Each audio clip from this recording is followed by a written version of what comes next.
감사하며 기도드리옵나이다. 아멘. 자, 오늘은 미스파팀 시간입니다. 미스파팀. 우리가 단어 몇 개는 기억해야 되거든요. 미스파팀 기억하십시오. 미스파트라는 단어도 기억하십시오.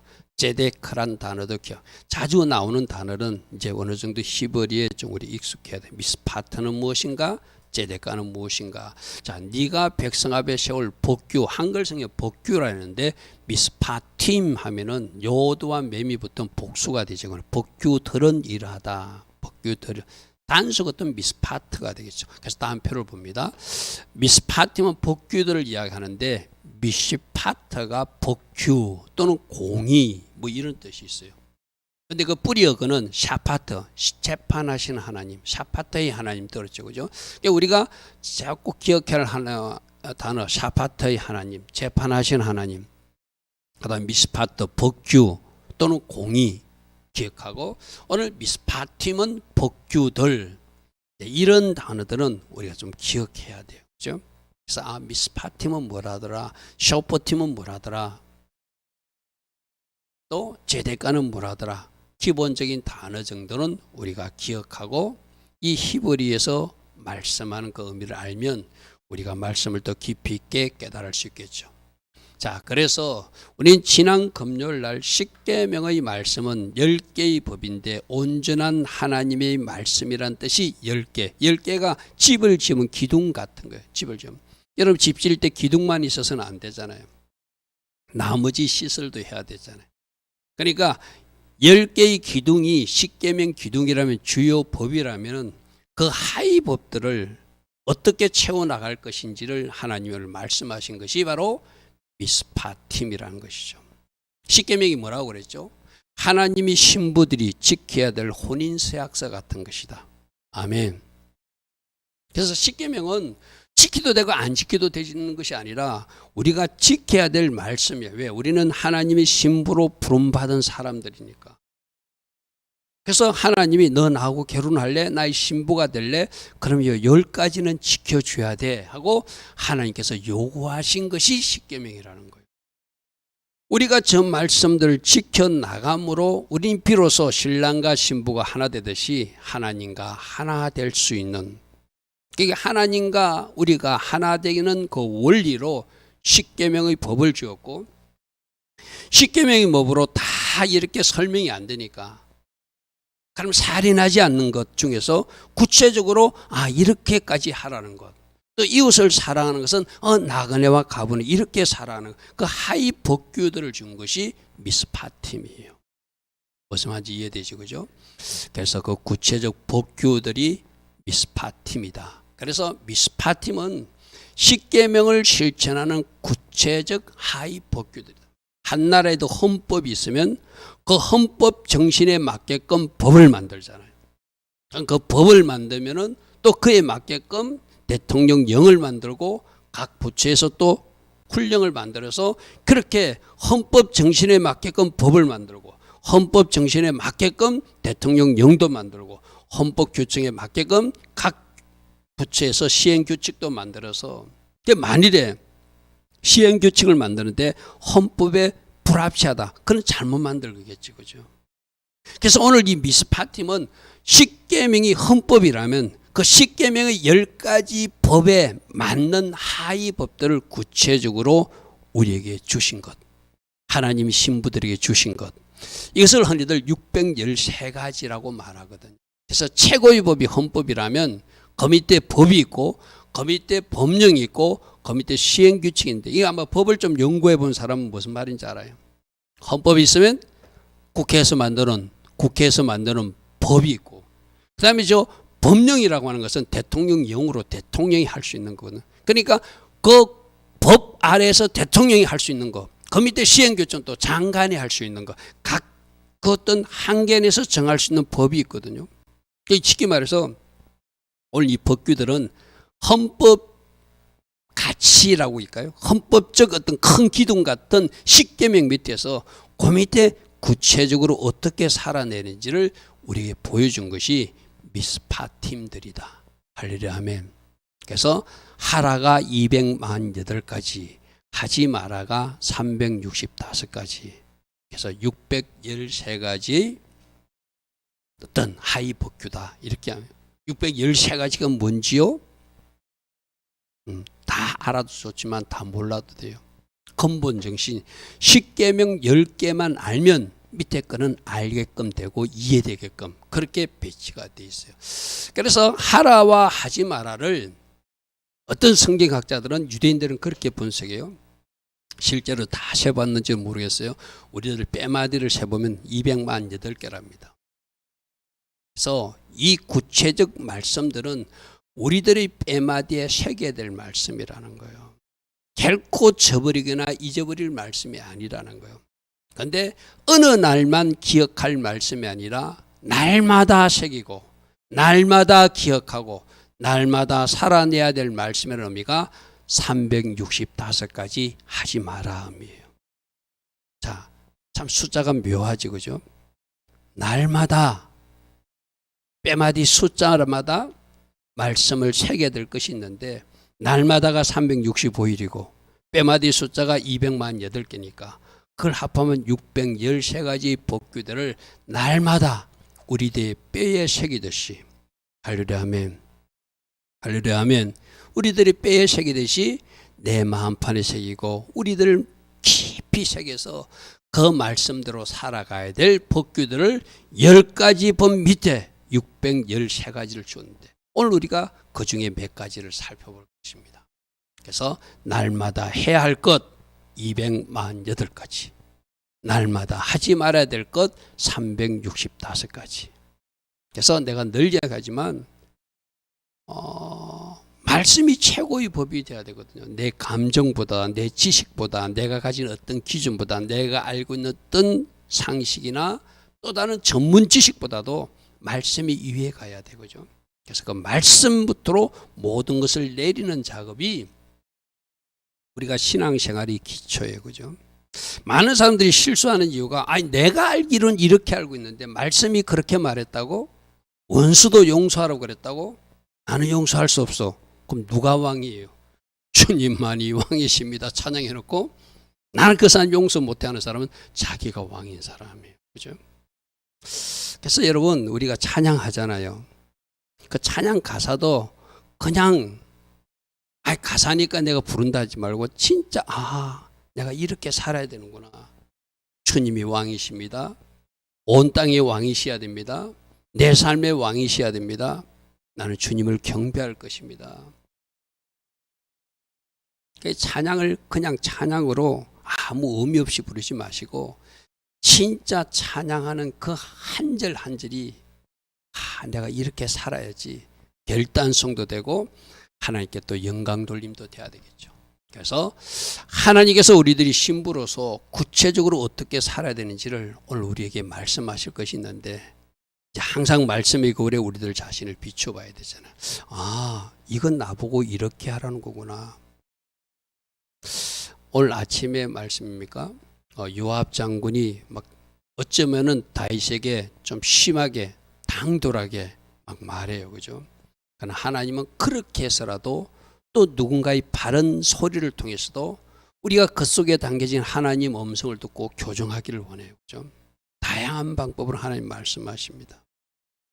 그러므로 오늘 전하는 말씀뿐만 아니라 여러분 부모 입으로, 아니 거꾸로 자녀가 부모에게 하는 그 입술로 그 속에서 하나님의 음성이 들려지면 그것도 하나님 말씀에 준하는 그런 마음으로 겸손하게 받을 때 그 사람이 하나님을 존중하는 사람이겠죠. 자, 그래서 첫 번째는 뭐라고요? 하나님의 10계명의 하위 법규들이 미스파팀인데, 그 중에 이제 우리가 두 번째로 살펴볼 것은 그럼 이웃 사랑에 대해서는 어떻게 가르치고 있는가? 이웃 사랑에서 어떻게 가르치고 있는가? 이거 먼저 우리가 살펴볼 것입니다. 자, 아모스서 5장 24절을 보면은 오직 정의를 물같이 공의를 마르지 않는 강같이 흐르게 하라.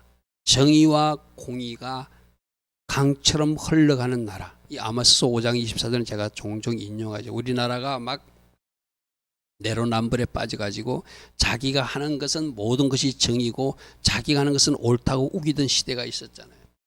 지금도 그런 사람들이 있잖아요. 그런 사람들은 적어도 이 말씀 한 절이라도 교회 가서 들었던 교회 출석 성도라면, 신자라면, 아, 내가 가진 기준이 틀렸구나. 내가 가진 공의가 정의가 틀렸구나. 그래서 이 정의라는 말이 미스파트. 아까 내가 미스파트가 법규라는 뜻도 있고 공의라는 뜻도 있고 이렇다고 해서 정의 공의를 비슷하게 혼용했었어요. 근데 이웃 사랑을 실천하되도 하나님이 공의에 맞게. 자, 오늘 새벽에 압살롬이 막 울었어요. 자기 아들 죽은 것 때문에, 그죠? 자기 아들을 사랑하는 또 이웃 사랑의 실천 중에 하나예요. 그죠? 가족 사랑뿐만 아니라 자기 아버지를 사랑하는 것도, 부모를 사랑하는 또 이웃 사랑의 실천 방법이고, 자녀를 사랑하는 것도 이웃 사랑의 한 방법이요. 근데 그 자녀를 사랑하고 부모님을 사랑하고 내 가까운 친지를 사랑하는 것이 하나님이 공의에 맞게 사랑해야 돼. 살인죄를 저질렀는데, 반역죄를 저질렀는데 자기 자녀라고 무조건 사랑하면 안 되잖아요. 그죠? 이 기준점이 분명해야 돼. 밑에 베이스는 하나님이 공의와 하나님이 정의가 깔린 상태에서 누군가를 사랑하는 것. 그것이 하나님이 원하시는 이웃 사랑이라는 거예요. 할렐루야 아멘. 그래서 이것이 하나님이 공의에 합한 것인가, 이게 하나님이 정의에 합한 것인가, 이게 하나님의 말씀에 합한 것인가, 항상 우리가 생각해야 될 것이 가까운 내가 좋아하는 사람을 좋아할 때나 사랑한다고 포장할 때예요.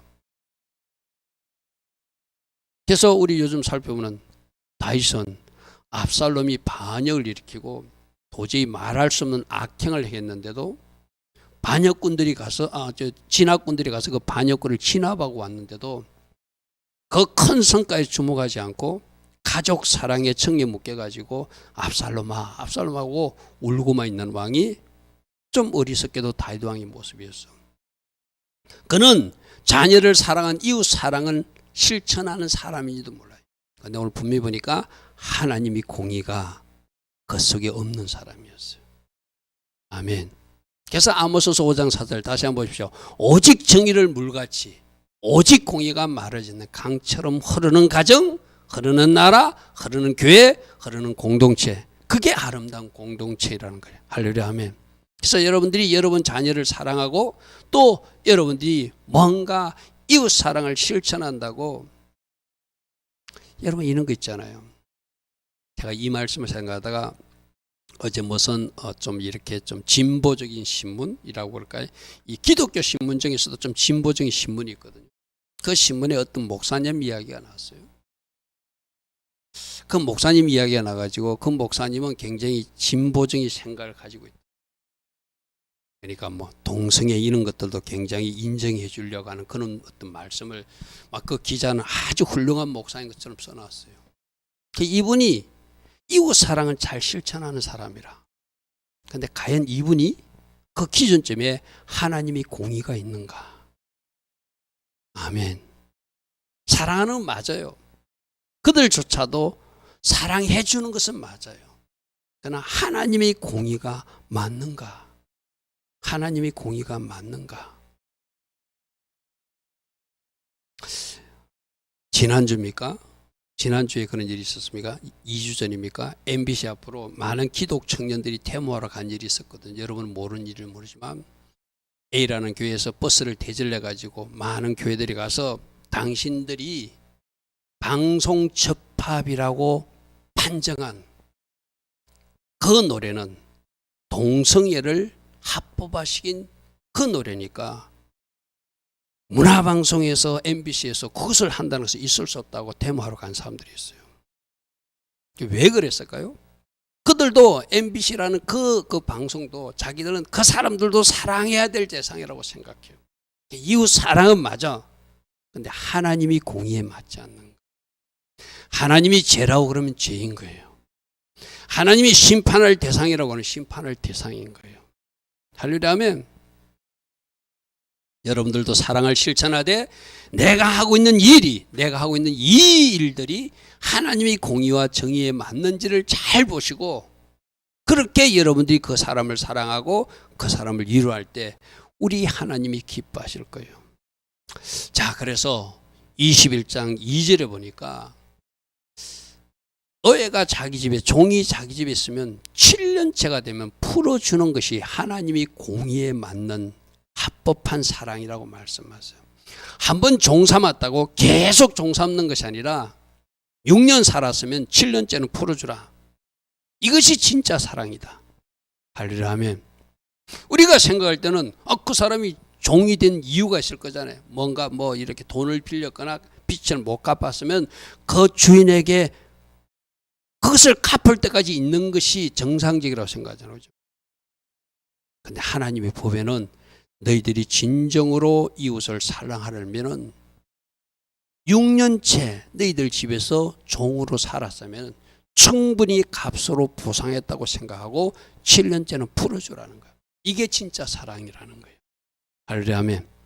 그래서 네가 히브리 종을 사면 그는 여세 동안은 섬기게 하고 7째는 몸값을 물지 않고 나가 자유인이 되게 하라. 이것이 하나님이 공의에 맞는, 이것이 하나님이 정의에 맞는 바른 이웃 사랑이라는 거예요. 할렐루야 아멘. 그리고 만일에 이 종이, 우리가 조금 전에 읽었잖아요. 나는 계속 상전을 섬기겠습니다 하면 그 상전을 섬기겠다는 마음도 받아주는 것이 또 이웃 사랑이라는 거예요. 할렐루야 아멘. 그 사람의 자유를 존중하고 그 사람의 의사를 존중하는 것, 그렇게 말해. 21장 5절입니다. 만일 종이 분명히 말하기를 내가 상전과 내 처자를 사랑하니 나는 자유인이 되지 않고 계속 주인을 섬기고 싶습니다 하면 그 마음도 받아주라는 거예요. 할렐루야 아멘. 그 선택도 받아주는 것이 사랑이다. 그게 하나님이 공의에 맞다. 그러면 뒤에 가서 이제 다른 말 하면 안 되니까 키에다가 송곳으로 구멍을 뚫어서 나는 이 집에 영원한 종표시를 하고 살아라는 그 말씀이 이어서 나옵니다. 6절입니다. 상전이 그를 데리고 재판장에 갈 것이요 그를 문이나 문설주 있는 데로 데려가서 그것에다가 송곳으로 그의 길을 뚫으라. 그것이 영원한 종의 표시라는 거예요. 그는 종신토록 그 상전을 섬기게 될 것이다. 아멘. 자, 종이 6년째 섬겼으면 이제 몸값 생각하지 말고 풀어주라. 그것이 진짜 사랑이다.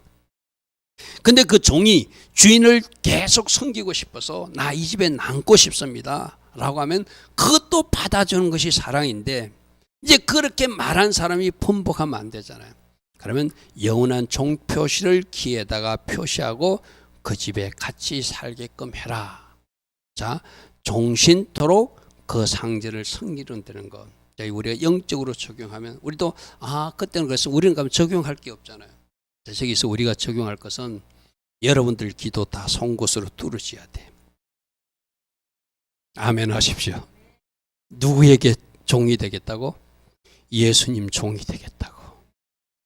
나는 예수님이 만일에 그러실 일 없지만 누구야 너는 진짜 신앙생활 잘하니까 이제 자유인이 돼. 너 나가서 네 마음대로 신앙생활하도 너 실수하지 않을 거야. 혹이라도 우리 주님이 말해도 아니올시다 주님. 나는 키에 구멍을 내고 영원히 주님을 모시는 종이 될 것입니다. 아멘. 그게 진짜 종이 얼마나 복 있는 사람인지 아는 사람만이 고백할 수 있죠. 예수님을 주인 삼고 예수님 종의 위치에서 그분이 시키는 대로 하겠다는 것, 그분을 위해서 살겠다는 것, 그분이 밀어내도 나는 나가지 않겠다는 것, 이것이 오늘 또 이 말씀에서 우리가 배울 영적 교훈이기도 하죠. 내가 여러분들이 여러 번 이야기했죠. 우리는 그런 거 하지 않아도 모자 써야 된다. 모자 왜 쓰죠? 상위 질서자를 존중하는다는 의미로 세상 모자 쓴다고 그래서 그죠? 여러분도 항상 모자가 써 있어야 돼요. 그래서 하나님을 존중함으로 하나님을 잘 섬기는 종의 자리에 서야 되고, 여러분 가정에 돌아가면 또 상위 질서자가 있을 거예요. 그 상위 질서자 밑에 내가 서겠다는 표시로 머리에 모자를 쓰는 거예요. 직장에도 마찬가지고 학생들은 학교 가도 마찬가지고 이게 가끔씩 그 모자가 벗겨진 사람들이 있잖아요. 그 사람들이 하나님이 세우신 질서를 인정하지 않는 사람들이잖아요. 모자 쓰시기 바랍니다. 아멘. 모자가 벗겨졌는지 점검하시기 바랍니다. 여러분 귀에 영적으로 구멍이 났는지 늘 주목하고 살피시기 바랍니다. 우스갯소리로 가족끼리 할 수 있어요. 아니 자기 마음대로 하려고 그러면 누구누구야 너 귀에 구멍 뚫었는데 그 구멍 난 사람이 그러면 안 돼. 너희 주인은 예수하시야. 할렐루야 하면 그렇게 건면해 주는 것이 건강한 가족들이겠죠. 할렐루야 아멘. 자, 그리고 이제 살인했을 때는 살인자는 반드시 처벌하라. 이것이 하나님이 공의에 맞는 법이다. 이렇게 가르쳐요. 내가 조금 전에 말했잖아요. 압살롬이 자기 형 암논을 죽였어. 살인을 했어요. 근데 다윗은 가족이란 이름으로 아들이란 이름으로 그 아이에게 적절한 조치를 하지 않아요. 그죠? 그가 3년 동안이나 자기 애갓집에서 도망가 있어요. 내가 새벽에 그랬잖아요. 자기 애갓집 사람들도 제대로 된 사람 같으면 자기 아버지에게 결박해서라도 묶어서라도 데리고 와야죠. 이 아이를 바르게 치료해달라고. 어이구 우리 예순주 왔느냐, 어이구 우리 예순주 왔느냐, 네가 그 실수했다고? 근데 배달한 형이니까 괜찮아 하고 을싸을싸했다면 그 을싸을싸하는 모습이 하나님이 공의에 맞지 않는 잘못된 사랑이겠죠. 항상 하나님이 공의에 맞는 사랑인가, 하나님이 공의에 만한 내가 그 섬김인가를 항상 생각해 봐야 돼요. 그래서 반드시 살인자는 처벌하라. 그게 하나님이 공의에 맞다. 그런데 살인자 중에서도 실수로 나무하다가 도끼를 떨어뜨려가지고 누군가를 죽게 만들거나 실수로 고의가 아닌 사람들은 도피성 제도를 두어서 그 사람은 생명은 살게 하라. 이것이 하나님이 공의에 맞다. 고범죄하고 압살롬은 자기가 계획해가지고 2년 동안 치밀하게 계획해가지고 자기 형을 죽인 사람이잖아요. 그건 계획범죄거든요. 그거하고 부지 중에 실수로 한 사람들은 그 사람은 살려두는 것이 바른 사랑 실천이라는 거예요. 자, 말씀으로 볼게요. 21장 12절에 사람을 쳐 죽인 자는 반드시 죽이라. 자, 이것도 우리가 조심해야 돼요. 누군가를 죽인 사람을 반드시 죽이라가 방점이 있는 것이 아니라 누군가를 죽이는 사람은 반드시 죽임당하니까 절대적으로 그런 살인은 하지 말라는 거예요. 아멘. 방점이 그거예요. 방점이. 그래서 저는 우리나라나 지금 이렇게 세계 각국의 그 사형제도를 저는 하나님의 생명을 아는 사람으로서는 찬성하지 않습니다. 뭐 애국에 보면 뭐 징역 300년, 500년 이렇게 내리는 사람들이 있잖아요. 그 뭐 하는 거죠? 회개할 때까지 가둬둬야지. 인간의 생명을 인간이 이렇게 끊는다는 것은 올바른 것이 아니에요. 자, 그래서 살인자들은 하나님의 공의에 맞게 처벌하는데 처벌이 방점이 아니라 이런 벌을 당하니까 절대 살인 행위를 하지 말라는 것이죠. 근데 13절에 부지 중에 실수로 죽인 사람들은 보호해 주라. 그게 하나님의 공의와 하나님의 사랑이 맞다는 거예요. 만일 사람이 고의적으로 한 것이 아니라 하나님이 그의 손에 그 사람을 넘겨줘서 죽게 하는 것이 아니라 한 곳을 정하여 도피성을 정하여 그리로 도망하면 그 사람은 대제사장이 죽을 때까지 그 도피성이라는 것이 어느 어떤 촌락 같은 거예요. 만일에 여러분 동네에 살던 사람이, 여러분에 비해서 미안합니다, A라는 사람이 어떤 동네에 살던 사람이 구약적 그러면 그 도피성 동네에 가가지고 그 안에서 살게끔, 거기서 먹고 거기서 생계를 유지하며 살게끔요. 언제까지? 대제사장이 죽을 때까지. 이것도 영적 의미가 있거든요.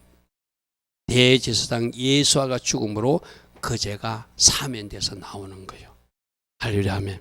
그래서 구약의 모든 모습은 예수님을, 도피성이 누구죠? 누구한테 피한 거예요? 부지 중에 실수로 죽인 사람은 도피성 예수께 피하여서 거기에 있다가 예수님이 십자가에 달리심으로 그 죄를 용서받고 나온다는 것을 도피성 제도를 통해서 예수화를 보여주는 모습이죠. 또 이제 우리 부모님들, 이제 우리 성도님들은 그러지 않으리라 믿습니다. 자기 부모를 때리는 사람은 없겠죠. 근데 말로는 실수할 수 있거든요. 부모를 저주하는 자도 사형이래. 부모에게 함부로 심한 말 하는 사람도 사형이래. 여러분, 진짜 부모를 공경하라는 그 가르침을 잘 순종하여 여러분들이 사는 동안 더 건강하고 또 하나님의 도우심으로 아름다운 돌파도 일어나길 바랍니다. 저것도 마찬가지예요. 주교라는 것이 방점이 아니라 절대적으로 반드시 부모님을 잘 공경하라는 의미. 자, 자기 아버지나 어머니를 치는 자, 때리는 사람, 살인하는 사람, 뭐 요즘 가끔 뉴스에 나오죠, 그죠? 저런 사람 반드시 죽이라. 저것도 죽이는 데 방점이 있는 게 아니라 너 죽으려면은 그렇게 하라는 거죠, 그죠? 이런 처벌 규정을 만들어 놓고 그렇게 절대적으로 하지 말라는 가르침이죠. 자기 아버지나 어머니를 저주하는 자, 멸시하는 말을 하는 사람, 가볍게 말하는 사람, 저주성 언어를 퍼붓는 사람, 폭언하는 사람도 반드시 죽여라.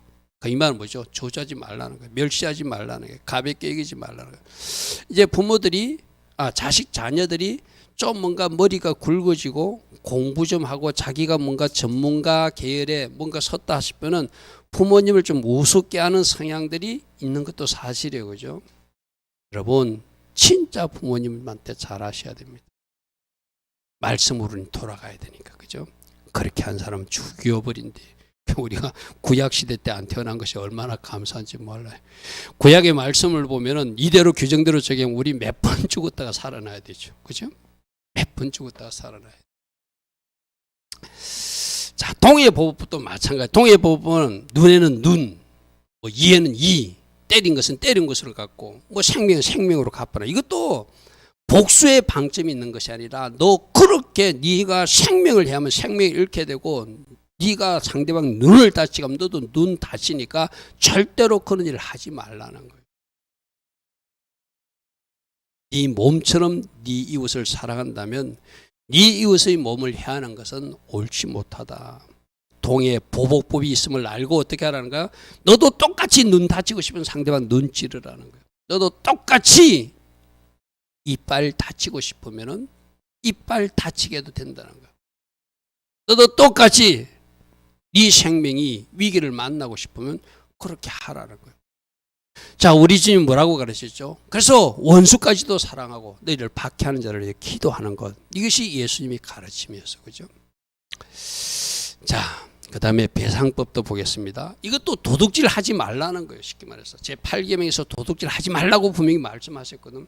그러면 네가 만일 도둑질 하면은 4배나 5배를 갚아줘야 되니까 너 도둑질한 것의 영혼이 숨겨지리라 생각하지 말고 네가 그것이 발각내면 너는 소 1마리 훔쳐가지고 5마리 줘야 되니까 그거 각오하고 훔쳐가라는 거예요.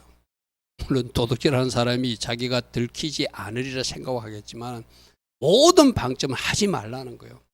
네가 하게 되면 이렇게 배상해야 되고 이렇게 값을 치러야 되니까 너에게 경제적 유익이 없다는 거예요. 자기 짐승이 남의 밭에 손을 입혔으면 가장 좋은 것으로, 만약 우리 집 시금치를 나머지 시금치를 우리 집 소가 가서 먹었어. 그럼 너희들 밭에 있는 좋은 시금치, 가장 좋은 시금치로 갚아줘야 된다. 출애굽기 22장 말씀 우리 몇 가지 좀 살펴볼까요? 한번 보십시오. 말씀으로 보겠습니다. 말씀으로. 22장 5절 조금 전에 보았던 것.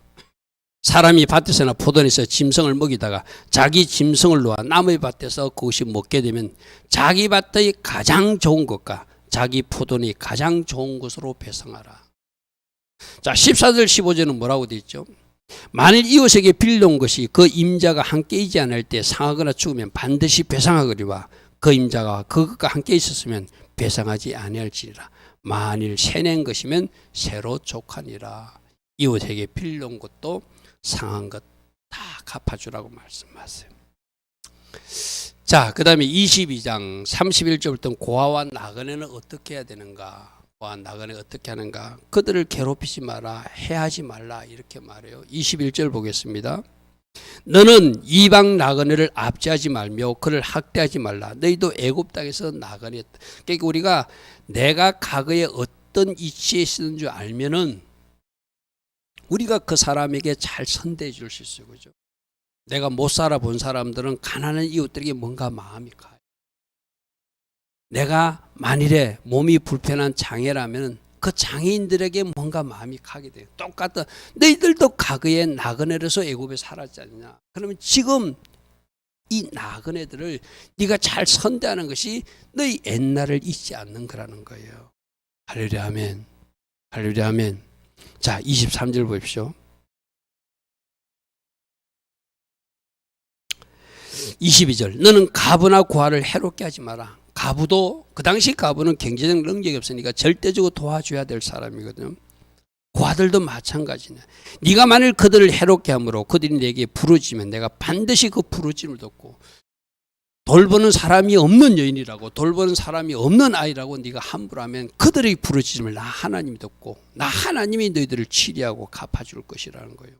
나의 노가 명렬함으로 내가 칼로 너희를 죽일 것이니 너희 아내가 오히려 과부가 되고 너희 자녀가 고아가 된다는 것은 너 죽었어. 네가 잘못했기 때문에 네 아내가 과부가 되고 너희 아이들이 고아가 되는 신세가 될 것이다. 하나님이 경고하시죠. 25절 봅니다. 25절. 네가 만일 너와 함께한 백성 중에서 가난한 자에게 돈을 꾸어주면 너는 그에게 채권자 같이 하지 말고 이자도 받지 말고 네가 만일 이웃의 옷을 전당 잡았거든 해가 지기 전에 그에게 돌려보내주라. 왜 그렇게 하죠? 그 팔시된 지역에는 긴 옷이 이불 삼아 덮고 자는 이불 역할을 하거든요. 해가 지면 네가 그 옷을 뺏어버리면 돈 안 갚았다고 네가 가지고 있으면 그 사람은 덮는 이불 없이 춥게 자야 된다. 나 하나님이 그것을 보고 있다는 거예요. 27절 그것이 유일한 옷이라 그것이 그의 알몸을 가릴 옷인즉 그가 무엇을 입고 자겠느냐. 그가 내게 부르짖으면 내가 들으리니 나는 자비로운 하나님이니라. 아멘. 아멘. 우리가 말씀 한 절 한 절을 보면 우리 하나님의 마음이 어디 있는지 알아요. 하나님은 한 사람 한 사람 가난하든 부하든 몸이 약하든 건강하든 그들 모두에게 하나님의 사랑 하나님의 은혜가 그들과 함께함을 우리가 알고 우리가 그 사람에게 잘못하면 어떻게 된다고요? 하나님이 대신 진노하신다는 거예요. 우리 5절 말씀을 적용해 보십시오.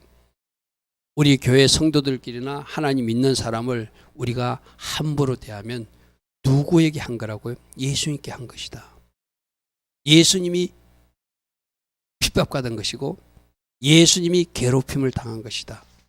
지금 이 말씀도 동일하게 나 하나님께 너희들이 그렇게 한 것으로 나는 생각하겠다는 것이죠. 할렐루야 아멘. 자, 우리가 다 살펴볼 수 없으니까 이제 하나님 사랑의 말씀도 또 살펴보겠습니다. 하나님 사랑. 하나님 사랑은 하나님이 그것을 존중하는 거. 이건 내가 여러 번 이야기했잖아요. 하나님 말씀을 우리 존중해야 되는 것은 하나님 말씀이니까. 하나님이 날 시간을 존중해야 되는 것은 그것이 하나님이 관리하시는 특별한 시간이니까. 그리고 하나님이 곧 첫 열매나 11조도 하나님의 것이니까 우리가 존중함으로 하나님의 사랑을 표현할 수 있다는 것. 내가 하나님을 사랑한다고 말은 하면서도 하나님의 것을 내가 함부로 내 것처럼 여기고 하나님이 나를 내가 소중히 존중하지 않고 내 마음대로 사용하면 그 하나님 사랑하는 모습이 아니라는 거예요. 그러므로 하나님을 존중함으로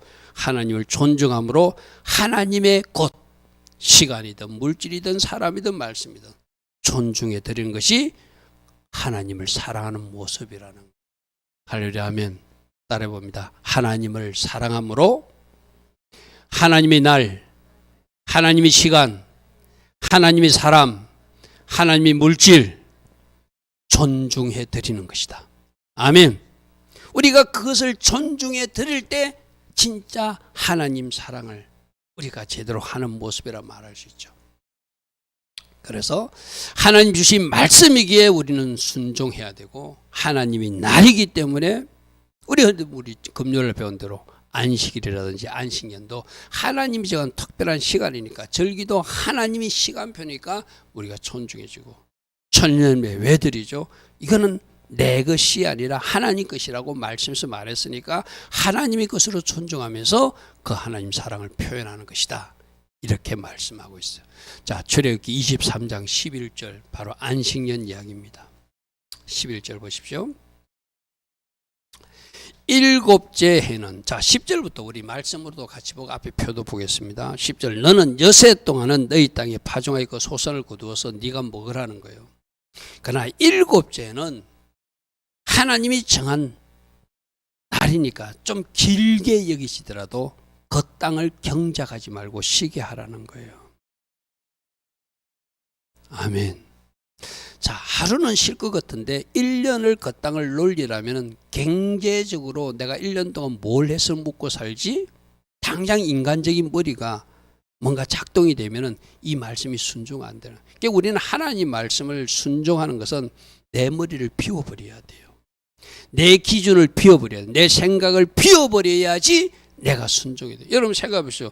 하루는 어쩌면 쉴 수 있어. 안식일. 하루는 노동하지 않고 땅을 놀릴 수도 있어. 일하지 않을 수도 있어. 근데 1년 동안 쉬라고 그러면은 내 머리로 계산이 안 되는 거예요. 자, 그래도 내가 먹을 수 있도록, 그래도 내가 살 수 있도록 하시는 하나님을 믿는 사람들이 안식년조차도 순종할 수 있겠죠. 아멘. 안식년은 1년 동안 갈지 말고 묵혀두라. 근데 이 묵혀두는 이유를 하나님 설명해 주셨어. 지금까지 6년 동안 네가 다 먹었잖아. 네 소유로 했잖아. 그런데 안식년은 공동 소유로 여겨서 가난한 사람들이 좀 먹게 만들어라는 거예요.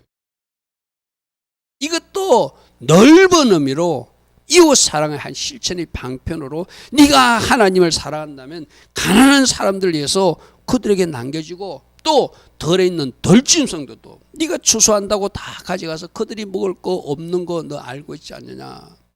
그러니까 가난한 사람도 먹고 덜짐승도 먹고 그렇게 먹도록 밭의 소출을 1년 동안 내배려. 이거는 농사하지 않아도 저절로 자라는 거 있을 거잖아요. 가손의 나무들은 저절로 열매가 맺힐 거잖아요.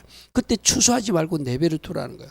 그럼 덜짐승도 먹고 가난한 이웃도 먹을 수 있는, 네가 이웃 사랑을 실천할 수 있는 한 방편으로 내가 안식년을 둔다. 근데 네가 이 안식년조차도 순종하면 그것이 네가 나를 사랑하는 것이고 이 말씀까지 순종했으니 내가 네게 복을 더하리라. 이것이 안식년 교훈이죠. 아멘.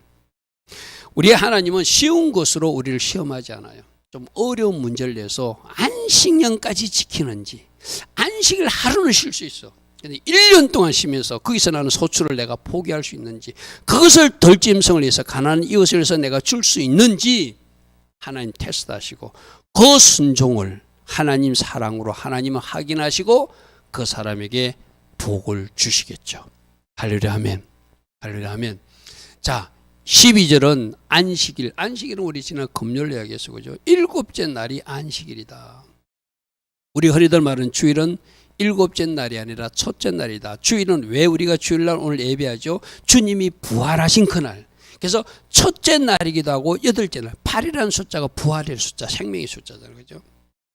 그래서 부활하신 주님을 기념하기 위해서 예수님 제자들이 예배하기 시작한 날이 주일이고, 그는 우리 예수님 제자들이 예수의 부활을 기념하기 위해서 예배드리는 것이고, 별도로 십계명 중에 나오는 안식일은 분명히 7째 날이라고 말씀되어 있어요, 그죠? 너는 엿새 동안 내 일을 하고 7째 날에는 쉬라. 안식하면서 아무것도 하지 않는 것이 아니라 하나님 앞에 네 자신을 정렬하면, 하나님 앞에 네 자신을 스톱하면 하나님 쪽에서 일할 뭔가가 있다는 거예요. 뭐 한다고 그랬죠? 사바세 시간은 하나님의 형상의 집을 아름답게 지어주는 일이 하늘에서 뭔가 하시는 역할이 있다는 거예요. 우리 그런 거 있잖아요. 엄마가 아이들 만일 머리를 잘라줄라 해도 아이들이 막 친구 만나고 막 이래 다니면 엄마가 굉장한 미용사야. 미장원 안 가도 돼. 잘라주려고 엄마한테 시간 달라 해도 아이들이 친구 만나고 바깥에 뭐 할 일이 있어 쏘다니면은 머리 못 잘라주잖아요. 샤밧의 시간이 바로 그런 시간이거든. 네가 하나님 앞에 잠시 모든 일체의 오락이나 네가 좋아하는 것, 네 길 사사로운 말까지 멈추고 하나님 앞에 정렬하고 네가 스탑하면 하나님이 뭔가 하실 일이 있다는 거예요.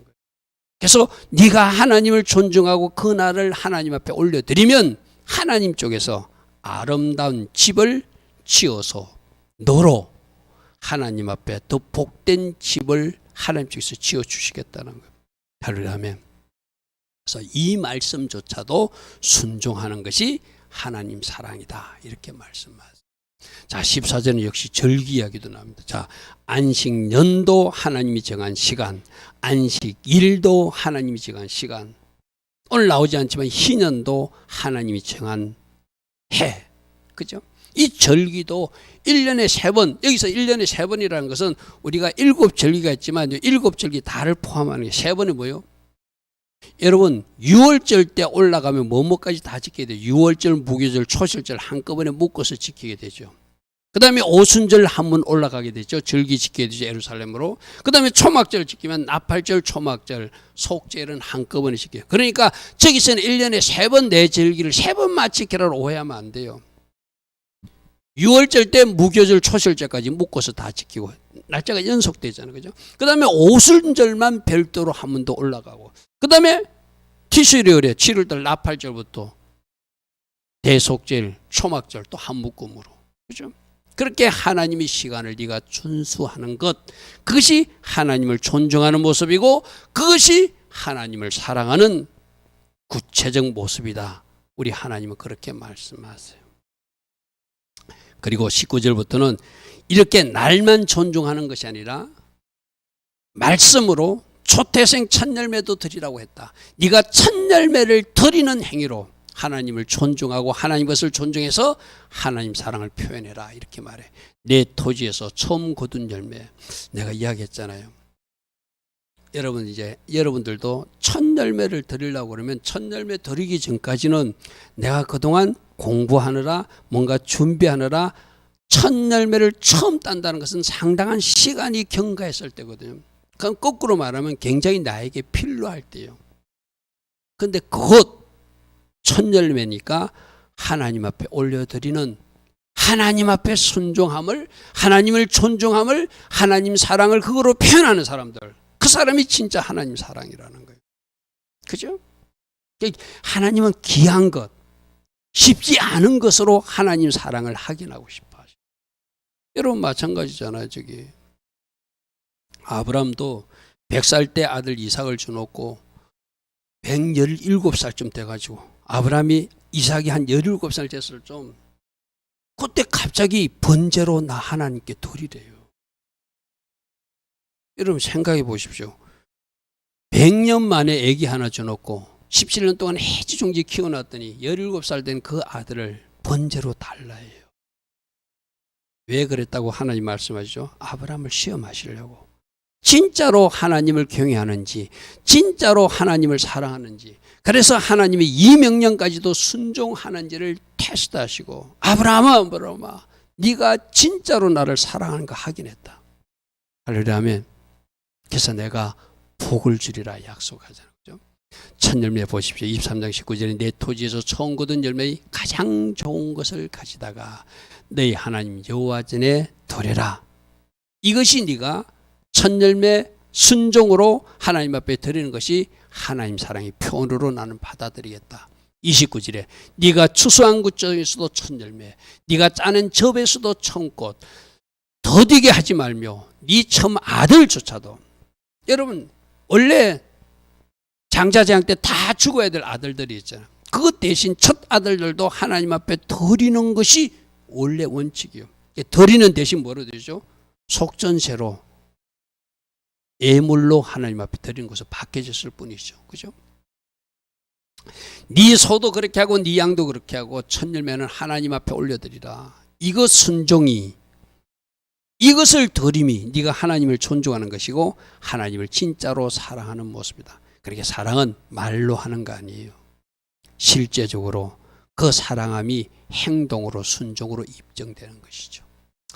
자, 오늘 결론 3가지였습니다. 미스파팀은 10계명을 실천하는 구체적 하위 법령들이다.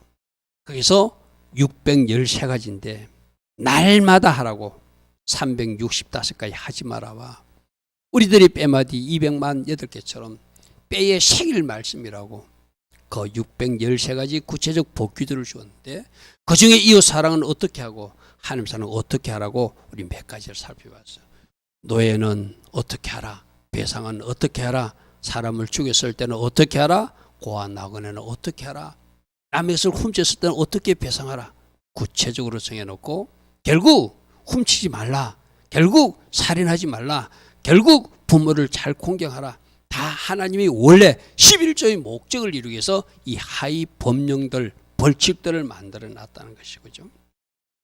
자, 하나님 사랑도 말로만 하나님 사랑합니다, 주님 사랑합니다 하는 것이 아니라 하나님 주신 말씀을 그대로 살아내는 것이 하나님 사랑이고, 그래서 천열매도 드리고 11조도 드리고 하나님의 날 안식일과 하나님의 안식년 그것까지도 순종하는 것.